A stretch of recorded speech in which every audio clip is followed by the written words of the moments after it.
औरंगाबाद हादसे पर मायावती ने जताया दुख, कहा विचलित करने वाला हादसा। सरकार को लॉकडाउन घोषित करने से पहले 4-5 दिन का समय देना चाहिए था। रोजी रोटी के लिए जो जिधर काम कर रहे थे वो वहीं फंसे बेचारे कहां जाएं? प्रधानमंत्री जी को प्रवासी मजदूरों पर दया करनी चाहिए। कोचिंग सेंटरों में फंसे अमीर बच्चों के लिए अच्छी व्यवस्था की, मजदूरों का बुरा हाल।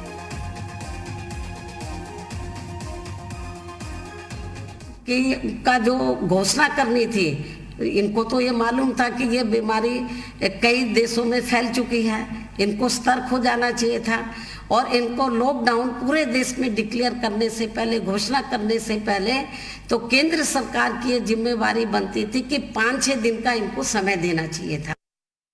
जो अमीर लोग हैं तो जिनके बच्चे बड़े बड़े कोचिंग सेंटर में जाकर वो कोचिंग कर रहे थे, अमीर लोग हैं, बड़े बड़े अधिकारी लोग हैं, या जो लोग अपने कामकाज से विदेश भी गए हैं, तो उनके लिए तो सरकार मेहरबान है। उनके लिए बसों का प्रबंध कर रही है, हर प्रकार का प्रबंध, हवाई जहाज भी भेज रही है विदेशों में जो लोग फंसे हुए हैं। लेकिन ये जो गरीब और जो मजदूर लोग जो अपने, जिनकी हालत बहुत ज़्यादा खराब है, तो जहाँ जहाँ ये लोग काम कर रहे थे उन्होंने निकाल के बाहर कर दिया उनको।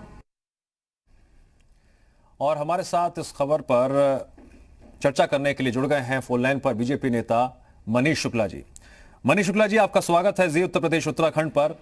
बीएसपी सुप्रीमो मायावती ने आरोप लगाए हैं और सवाल खड़ा किया है कि कोचिंग सेंटरों में फंसे अमीर बच्चों के लिए अच्छी व्यवस्था थी, मजदूरों का बुरा हाल है। औरंगाबाद हादसे पर मायावती ने दुख भी जताया। सबसे पहले आपका रिएक्शन लेना चाहूंगा मैं इस पर। देखिए, सबसे पहले तो मैं कहना चाहूंगा, कोरोना जैसी वैश्विक बीमारी पे राजनीति नहीं करनी चाहिए। तो सरकार के लिए सभी बराबर है। आपको ध्यान में होगा कि कोटा से बच्चों को लाने से पहले करीब 4 से 5 लाख मजदूरों को आनंद विहार दिल्ली से उत्तर प्रदेश की सरकार ने उनके गंतव्य तक पहुंचाने का काम किया। अभी मुंबई से भी श्रमिक स्पेशल के द्वारा केंद्र सरकार की सहायता से उत्तर प्रदेश के मजदूरों को, श्रमिक वर्ग को लाया जा रहा है। और कोटा में भी जो विद्यार्थी फंसे हुए थे उनको भी लाने का काम हमारी सरकार ने किया है। केंद्र की सरकार लगातार, जब जब भारत के नागरिकों पे संकट आया है तो केंद्र की सरकार ने आगे बढ़कर उनकी सहायता की है। ये कोरोना के ही समय की बात नहीं है। कोरोना के समय में भी हम लोग बाहर से, विदेशों से लेकर आए। उसके पहले आपको ध्यान में होगा कि ईरान में जब लोग फंसे हुए थे, सीरिया में जब फंसे हुए थे, तमाम समय में, और किसी भी सरकार का दायित्व भी यही होता है कि जब उनका नागरिक कहीं भी हो, विश्व के किसी कोने में हो, अगर संकट में हो तो उसकी मदद करनी चाहिए। तो मायावती जी को हमको लगता है कि आंकड़ों को देख लेना चाहिए। 5 लाख श्रमिकों को। जी जी जी जी मनीष जी, शाहजहांपुर से भी खबर आई जिस तरह से 5 मजदूर जो हैं चलती ट्रेन से कूद गए। देखिए, लगातार सरकार ये निवेदन कर रही है दिव्यांश जी कि कोई पैदल साइकिल से कहीं से न चले। सरकार चरणबद्ध तरीके से सबको लाने का काम कर रही है। और देखिए, सामान्य दिन नहीं है दिव्यांश जी, हमको आपको सबको ये समझना पड़ेगा, ये सामान्य समय नहीं है। मैं एक जमीनी हकीकत से आपको अवगत कराना चाहूंगा। सवाल आरोपों का नहीं है, सवाल सियासत का नहीं है, सवाल इस हकीकत को समझने का भी है कि एक तरफ आप लगातार बता रहे हैं कि मजदूरों के लिए क्या क्या किया जा रहा है वक्त वक्त पर, लेकिन क्या यह माना जाए कि जिस तरह से मजदूर निकल रहे हैं और कहीं ना कहीं इस तरह के हादसे सामने आ रहे हैं, तो आपका जो संदेश है वो मजदूरों तक पहुंच नहीं पा रहा है, जमीनी स्तर पर नहीं पहुंच पा रहा है? नहीं, देखिए दिव्यांश जी, अगर उत्तर प्रदेश के परिप्रेक्ष्य में बात आप करेंगे तो हम लगातार मजदूरों को विभिन्न जगहों से ला रहे हैं। लेकिन ये वो जगह जैसे दिल्ली, महाराष्ट्र, केरल, राजस्थान, जहाँ से बड़ी मात्रा में मजदूर उत्तर प्रदेश आ रहे हैं, वहाँ की सरकारों की विफलता है कि वहाँ उन्होंने विश्वास नहीं पैदा किया। ये विश्वास पैदा नहीं कर पा रहे हैं कि आप अगर महाराष्ट्र में रहेंगे तो आपको भोजन मिलेगा, आपको सुरक्षा मिलेगी, आपको रहने का स्थान मिलेगा। तो हमको लगता है कि इसमें उत्तर प्रदेश सरकार की फेल्योर नहीं है, क्योंकि हम तो लगातार 5 लाख मजदूरों को दिल्ली से, जब दिल्ली की सरकार ने उनको जब वसंत विहार में छोड़ दिया था तो हम अपने यहाँ ले गए, बल्कि बिहार के मजदूरों को भी हमने ले जाके उनके बॉर्डर तक पहुंचाया। तो ये जहाँ से माइग्रेट कर रहे हैं मजदूर, श्रमिक वर्ग के लोग, उन सरकारों की विफलता है। ठीक है मनीष जी, आपका पक्ष सुना जनता ने। हमारे साथ फोन लाइन पर कांग्रेस के नेता भी जुड़ गए हैं, ब्रजेंद्र सिंह जी, आपका स्वागत है सर। जी सर। ब्रजेंद्र जी, मायावती ने ये बात कही है कि कोचिंग सेंटर में फंसे अमीर बच्चों के लिए अच्छी व्यवस्था थी, मजदूरों का बुरा हाल है, सरकार को लॉकडाउन घोषित करने से पहले 4-5 दिन का समय देना चाहिए था। क्या आप इस बयान का समर्थन करते हैं? देखिए, किसी के समर्थन करने या विरोध करने का सवाल नहीं है, लेकिन 130 करोड़ का इतना विशाल देश है हमारा, तो ये हम सरकार की जिम्मेदारी थी कि हम पर्याप्त मौका देना चाहिए था, इसमें कोई दो राय नहीं है। और जब 30 जनवरी को ही पहले कोरोना का हमारे खिलाफ आ गया था, तो जब होली के दौरान सारे लोग आए थे मार्च को, तभी हमको इसी टाइप का अगर दे देते, ऐसा हो सकता है कि हमको भी दुनिया के और देशों के तरीके से लॉकडाउन करना पड़े। तो जो हम भयावह स्थिति देख क्या ये माना जाए कि मजदूरों के कंधों पर बंदूक रखकर सियासत हो रही है और सियासी आरोप प्रत्यारोप लगातार छोड़े जा रहे हैं, जड़े जा रहे हैं? हम नहीं समझते कि किसी को हमको आरोप लगाना चाहिए, किसी को आरोप लगाना चाहिए, लेकिन आप देखिए कितनी पीड़ादायक स्थिति है कि 1700 किलोमीटर 2 हजार किलोमीटर लोग पैदल चलने को निकल पड़े हैं।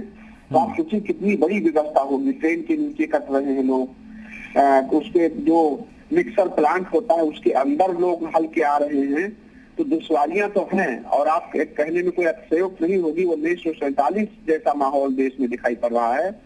उस समय सूचना के साधन नहीं थे, ट्रेनें और बस नहीं थे। आज सूचना का साधन ट्रेन बस तो है, लेकिन सरकार दूरदर्शी सोच की नहीं है कि उस पीड़ा को देख सके जो सड़कों पर दिखाई पड़ रही है, जो मीडिया दिखा रही है। ये मैं आरोप नहीं लगा रहा हूँ, ये हम सब के लिए, ये पूरी मानवता के लिए सवाल है। मैं मनीष जी से जवाब ले लेता हूँ इसका, मैं मनीष जी से इसका जवाब ले लेता हूँ। तो है ही विजेंद्र जी, मैं मनीष जी से इसका जवाब ले लेता हूँ। मनीष जी, सवाल आरोप लगाने का नहीं है। देखिए, आरोप लगाने का एकदम नहीं है, ब्रजेंद्र जी सही कह रहे हैं।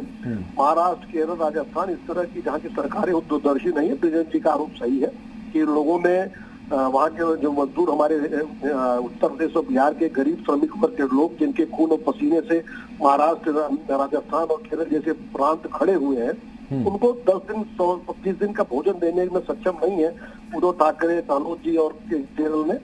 तो लेकिन हम उत्तर प्रदेश की सरकार इस बात के लिए प्रतिबद्ध है कि किसी को अकेला नहीं छोड़ेगी, हम लाएंगे, लेकिन सोशल डिस्टेंसिंग का पालन करते हुए लाना है। और ट्रेन में जहाँ से ट्रेन चलनी है, ये वो राज्य तय करता है कि कितने कहाँ से चलेगी।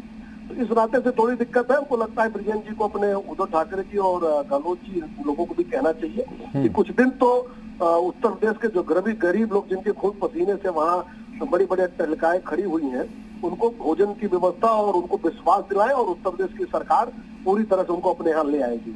जी विजेंद्र जी, मैं एक बार फिर से मायावती के बयान पर आना चाहूंगा कि क्या मायावती ने जो कुछ कहा उसे आप सियासत के तौर पर देखते हैं या उन्होंने गंभीर सवाल उठाए हैं? मनीष भैया, कांग्रेस की केवल 3 राज्य में सरकार है, आपकी 17 राज्यों में सरकार है। पूरे आप किसी पार्टी पर आरोप लगाने के बजाय पूरी व्यवस्था पर सवाल खड़ा करिए। क्या रहे हैं भोजन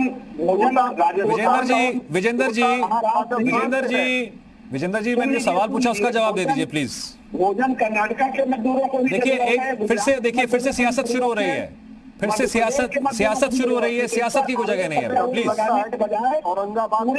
विजेंद्र जी, मैंने आपसे सवाल ये पूछा था कि मायावती ने जो बयान दिया है, आप उसका समर्थन करते हैं या आप उसके खिलाफ हैं, या उस पर मायावती सियासत कर रही है क्या? जी का कोई रिलेवेंस नहीं है, वो क्या बोलती है क्या नहीं करती है उस पर मुझे कुछ नहीं बोलना है। इसमें जो 2 पार्टी आपको दिखाई पड़ रही है, भारतीय जनता पार्टी जिसकी देश में सरकार है, और कांग्रेस। विजेंद्र जी, मैं सवाल इसलिए पूछ रहा हूं कि कोटा में जो छात्र फंसे हुए थे उन्हें योगी सरकार वापस लेकर आई, तो उसका तो अप्रिसिएशन होना चाहिए, स्वागत होना चाहिए। लेकिन मायावती सवाल खड़े कर रही है, मायावती कह रही है कि अच्छी व्यवस्था की गई बच्चों के लिए, तो मजदूरों का बुरा हाल। जिस प्रकार उनको लाया गया उसी प्रकार सुविधा पूर्वक ढंग से हमारे मजदूर भी अगर आ सके तो ये हमारे लिए खुशी की बात होगी, इसमें आरोप प्रत्यारोप की बात नहीं है। मनीष जी, मैं फिर से इसी बात पे आना चाहूंगा कि आपका जो मैसेज है, क्या वो पहुंच नहीं पा रहा है मजदूरों तक? नहीं, देखिए, मैंने फिर से आपको पहले जवाब दिया, फिर मैं जवाब देता हूँ। देखना पड़ेगा कि कहाँ से सबसे ज्यादा मजदूर पलायित हो रहे हैं, और पलायन का कारण 2 ही हो सकता है, व्यक्ति को रहने की व्यवस्था नहीं, भोजन की व्यवस्था नहीं, और विश्वास की कमी। तो सबसे ज्यादा नहीं, क्या ऐसा तो नहीं कि मॉनिटरिंग, कुछ जगहों पर मॉनिटरिंग नहीं हो रही है, इस वजह से ऐसी बातें सामने आ रही हैं? पलायन दिल्ली से हुआ, महाराष्ट्र में आज विषम परिस्थिति है, लोग गुजरात से भी कुछ लोग आ रहे हैं, 2-4 लोग। वहाँ छह ट्रेनें, वहाँ के मुख्यमंत्री को चाहिए 3 ट्रेनें कभी आई है पंडित जी। के रास्ते से न आए, उनको विश्वास दिलाएं कि आपको भोजन, पानी और अन्य व्यवस्थाएं मिलेंगी। हमारी है। उत्तर प्रदेश की सरकार निश्चित रूप से मजदूरों को लेकर आएगी अगर जिनको भी आवश्यक हुआ। ठीक है, मनीष शुक्ला जी आपका भी शुक्रिया और विजेंद्र कुमार सिंह जी आपका भी शुक्रिया जी उत्तर प्रदेश उत्तराखंड से बातचीत करने के लिए।